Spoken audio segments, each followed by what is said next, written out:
अस्सलाम वालेकुम, सत श्री अकाल। मैं हरमीत सिंह हूँ और आप देख रहे हैं आपका अपना यूट्यूब चैनल। नाज़रीन, आज जुमेरात की सुबह, आप सबको सुबह खैर। गुज़श्ता 24 घंटों के दौरान बहुत कुछ हुआ है, बताएंगे इस व्लॉग में। सबसे पहले बात करेंगे अमरीकी जंगी तैयारा तबाह, गजा का मुस्तकबिल, मिस्र का किरदार मशकूक, ट्रंप ने नई जंगों का नकारा बजा दिया, टिकटॉक खरीदने का ऐलान। आप सबका शुक्रिया जिस तरीके से आप हमारे साथ जुड़े हैं। सबसे पहले बात करेंगे अगले जो चंद माह हैं, गजा के मुस्तकबिल के अव्वल से अहम फैसले होने हैं, लेकिन हकायक बताते हैं कि मिस्र का किरदार मशकूक है।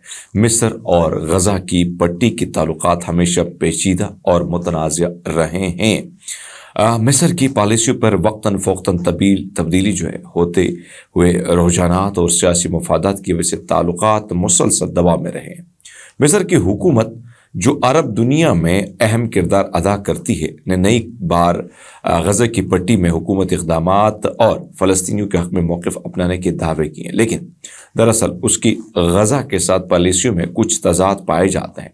मिस्र की हुकूमत जो है वो ख़ास तौर पर अब्दुल फ़ातह अल सीसी के तहत ने, यानी उसका जो यानी गज़ा की पट्टी में हमास की हुक्मरानी को एक संगीन ख़तरा वो समझता है, क्योंकि हमास की वाबस्तगी अख़वानुल मुस्लिमीन से है, जिसे मिस्र में दहशतगर्द तंजीम समझा जाता है। मिस्र के लिए इसराइल के साथ ताल्लुकात को बरकरार रखना अहमियत रखता है और उसके लिए गज़ा में हमास की हुक्मरानी को कमज़ोर करना ज़रूरी वो समझता है, ताकि इसराइल साथ मिस्र के जो ताल्लुकात है वो भी मुस्तहकम हो सके। मैं तो आपके सामने रखूँ, क्योंकि जो कल मैंने खबर दी थी और मैंने आप लोगों को बताया था कि भाई साहब, मिस्र और जो डोनाल्ड ट्रंप के दरमियान जो राब्ते हुए हैं, उसमें भी बात वाज़िब हुई कि एक तरफ तो ये दबाव डाला जा रहा है, बल्कि कोशिश की जा रही है, और मिस्र वैसे भी चाहता है कि वो इसराइल के करीब रहना चाहते हैं। आपने देखा कि तमाम तर डोनाल्ड ट्रंप ने तमाम तर ममालिक की जो इमदाद है, इंक्लूडिंग पाकिस्तान, उसको बंद कर दिया है। लेकिन उसको बंद करने के बाद जो मिस्र है, जो इसराइल है, उनकी इमदाद उन्होंने खोल दी है। फिर आप अंदाज़ा लगा सकते क्यों खोल दी। मिस्र का जो रवैया है इस सारी सूरत हाल में वो मुख्तलिफ है। एक F-35 जंगी तैयारा, जो अमरीकी फ़िज़ाइया के बेड़े में सबसे महंगा तरीन तैयारा है, अलास्का में बेकाबू हो गया और जो है गिरकर धमाके से तबाह हो गया है।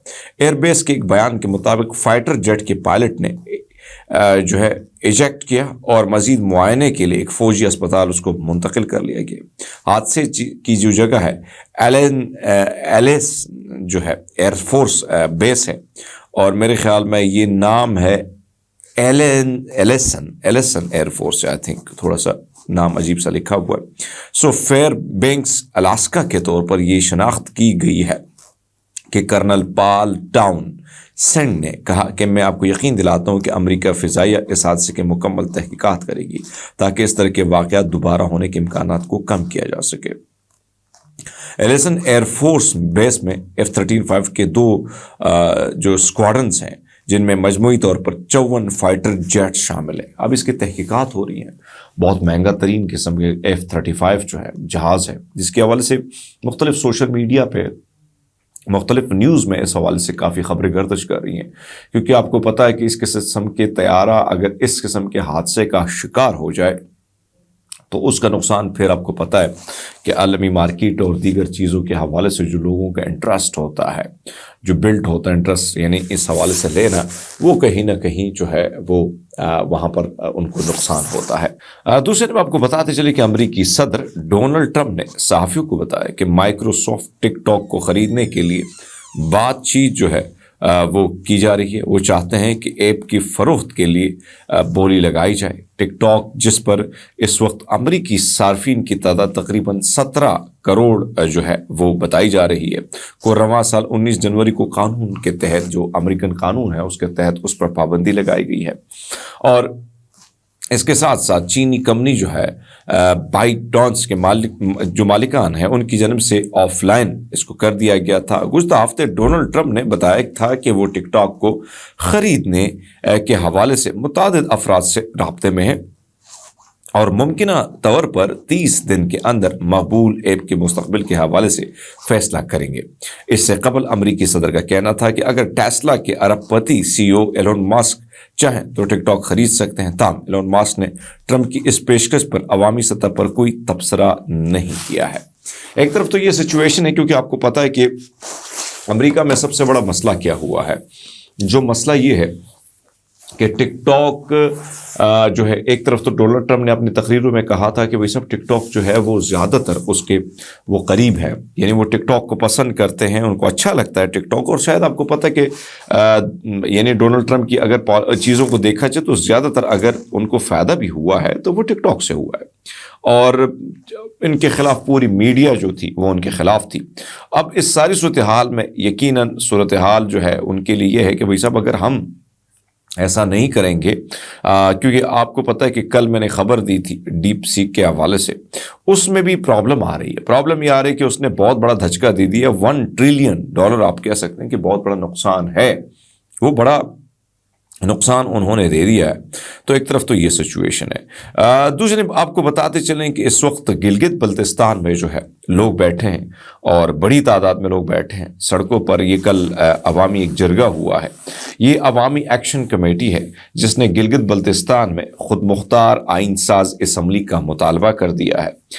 مطالبہ کمیٹی کے زیر اہتمام ہونے والے گلگت میں احتجاجی جلسے میں کیا گیا، جہاں مقررین نے گلگت بلتستان میں عوام کو درپیش مسائل سے دوچاری کے حوالے سے جو ہے یہ نے بتایا۔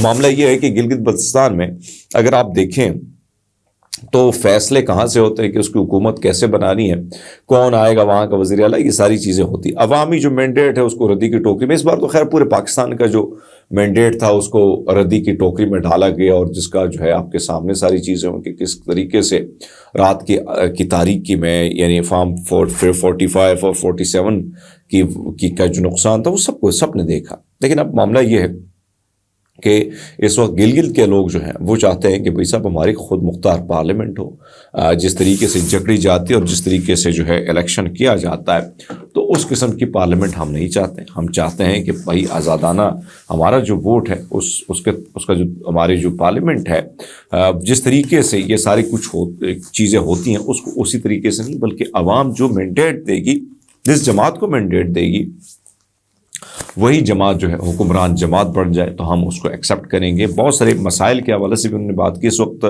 گلگت بلتستان کے حوالے سے مین اسٹریم میڈیا پہ تو بات نہیں ہوتی، بلوچستان کے حوالے سے نہیں ہوتی، لیکن وہاں پہ بہت زیادہ مسائل ہیں۔ بہت سارے سرنگ جو ہیں، جو چائنا سی پیک کے تھرو کام کرنا چاہتا تھا، اس کے معاملات رکے ہوئے ہیں، وہاں پہ سلائڈنگ ہو رہی ہے، بے روزگاری کی شرح بڑھ چکی ہے۔ تو ساری سچویشن میں گلگت میں ایک الگ ایشوز جو ہے، طرح طرح کے ایشوز جو ہیں وہ بھی جنم لے رہے ہیں۔ دوستو اب تک کے لیے اتنے ہی، بہت سارا خیال رکھیے گا، بہت شکریہ۔